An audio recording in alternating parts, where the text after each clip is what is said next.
Hi friends, मैं हूं आपका दोस्त जयेश। आपको अपने यूट्यूब चैनल पर स्वागत करता हूं। फिलहाल आपको ये सुबह सुबह में बहुत कमज़ोर मुर्गी दिख रही थी, उसको हमने दे दिया है अभी एंटीबायोटिक और ये मुर्गी हो चुके हैं बीमार। उसमें देखा जाए तो बीमारी क्या है ये भी हम आपको पूरा नॉलेज के साथ बात करेंगे। और उसके बाद देखा जाए तो आप हमारे चैनल पर पहली बार आए हैं तो हमारे चैनल को सब्सक्राइब कीजिए और हमारे वीडियो जो आपको अच्छा लगता है देसी मुर्गी से रिलेटेड आप हमारे वीडियो को लाइक कीजिए। सबसे पहली बात है कि कई जो मुर्गी की बीमारी आने का चांस है वो ज़्यादातर फार्मर की गलती होती है या तो कोई मेडिसिन वो एक्सपायर्ड हो जाती है या हमारी गलती की वजह से ही ज़्यादातर आती है बीमारी। तो ये मुर्गी है, इस मुर्गी को अभी हो गया है रानीखेत। रानीखेत एक घातक बीमारी है जिसमें हमें देनी है वैक्सीन। और हमने इस मुर्गी को दिया, हमने जो हमारे लोट में था उसमें जो रानीखेत के लिए जो वैक्सीन आते हैं वो दोनों वैक्सीन हमने लगा दी थी।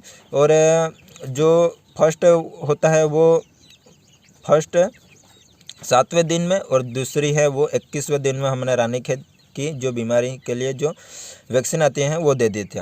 अगर आपको मुर्गी में रानीखेत हो गया है तो आप किस तरह से उसकी पहचान करें। सबसे पहली बात ये कि जो मुर्गा है वो बहुत कमज़ोर हो चुका है और जो सारे जो पंख है वो भी आप देख पा रहे हैं कि इस प्रकार से मुर्गा बैठा हुआ है। तो इसमें 99% ये रानीखेत की बीमारी है। और ज़्यादातर देसी मुर्गी पालन और बॉयलर फार्मिंग में हमें ज़्यादातर जो बीमारी है वो हम बीट से पता कर लेते हैं।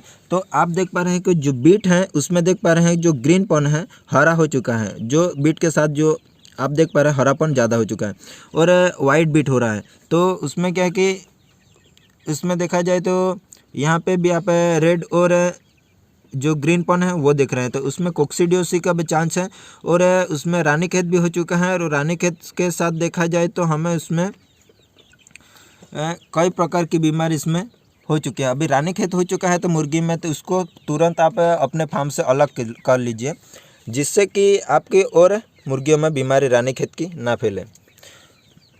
हाय फ्रेंड्स, रानीखेत के बारे में अभी पूरा डिटेल्स देंगे और रानीखेत आती क्यों है और इससे ना आए इसलिए हमें सावधानी क्या रखनी है।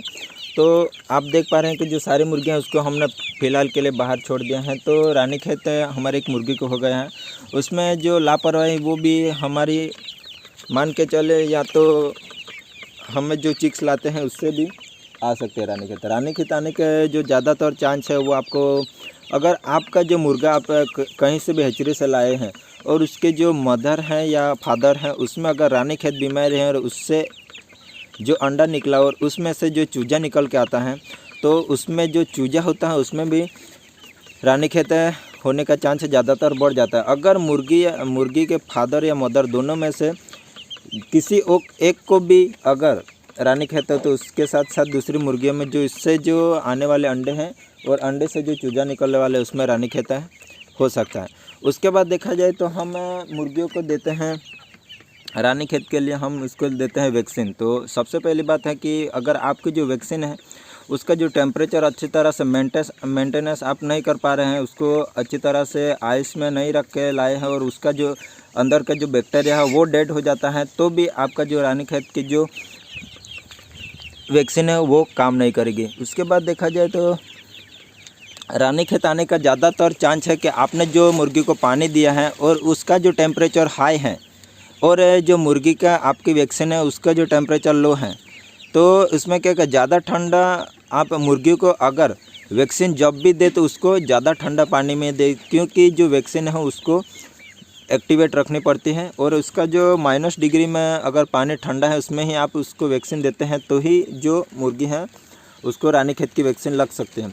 और आप अगर वैक्सीन जहाँ से लाए हैं वहाँ पे अगर अच्छी तरह से उसका जो देख रेख नहीं रखा है और उसका प्रॉपर टेम्परेचर में मेंटेनेंस करके नहीं रखा तो उसका जो एक्सपायर डेट रानीखेत की जो वैक्सीन है उसका हो जाएगा। और उसमें आप फिलहाल उसके बाद अगर आप उसको मेडिसिन को वैक्सीन को देते हैं फिर भी वो अच्छी तरह से काम नहीं करेगी और आपकी मुर्गियों में रानीखेत आने का चांस ज़्यादातर बढ़ जाता है। अगर आप मुर्गी उसको आप वैक्सीन देते हैं तो उसको आप इस तरह से वैक्सीन दें कि हो सके तो आप उसको आँख या नाक में दें तो आपका जो फार्म में रानीखेत आने का चांस है ज़्यादातर कम हो जाता है।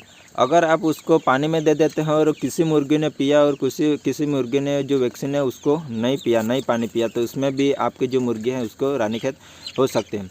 अगर आपकी मुर्गी में रानीखेत हो जाती हैं तो उसके बाद आप फ़िलहाल क्या कर सकते हैं।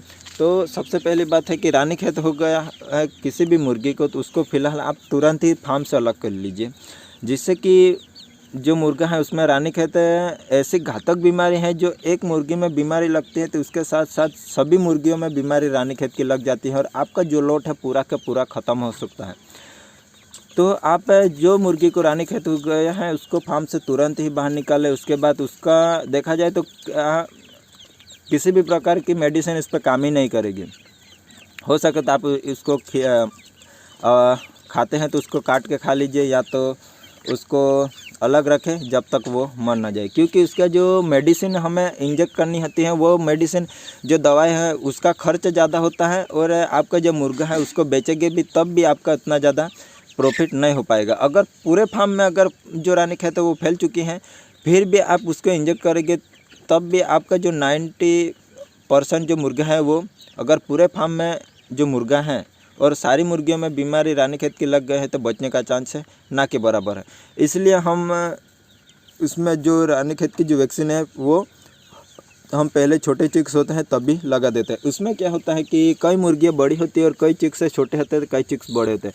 तो वैक्सीन कई मुर्गियाँ हम पानी का जो डिंकर रखते हैं उसमें अगर हम पानी का जो डिंकर है उसको कम रखते हैं तो भी रानीखेत हमारी मुर्गियों में कई जो बड़े बर्ड्स है वो पानी पी लेते हैं और कई छोटे बर्ड्स है वो पानी नहीं पीते, वैक्सीन जो हमने डाली है वो नहीं पीते, तो उससे भी हमारी मुर्गियों में रानीखेत आ सकते हैं। और रानीखेत आने के बाद आप बताए वैसे उसको तुरंत ही अलग कर लीजिए और हो सके तो उसको काट के खा ले या तो उसको किसी भी प्रकार की वो ज़िंदा रहेगी ही नहीं, तो आप हो सके तो उसको अलग ही कर ले आपके फार्म से, जिससे कि आपका जो सारा मुर्गा है उसको और मुर्गियों में रानीखेत ना फैले। तो आप ये बात को तुरंत ही ध्यान दें और उसके बाद जो फार्म है उसकी तुरंत ही साफ़ सफाई कर ले, जिससे कि आपका और मुर्गियों में रानीखेत होने वाले हैं वो ना हो पाए। अगर आपको इसी प्रकार के देसी मुर्गे से रिलेटेड वीडियो आपको अच्छे लगते हैं और हमारी जो जानकारी है उससे आपको कुछ सीखने को मिलता है तो आप हमारे वीडियो को लाइक कीजिए, हमारे चैनल को सब्सक्राइब कीजिए और सब्सक्राइब करने के बाद जो बाजू में लगा है घंटा उसको प्रेस कीजिए, जिससे कि देसी मुर्गी से रिलेटेड वीडियो आपको नोटिफिकेशन के द्वारा सबसे पहले मिल पाए।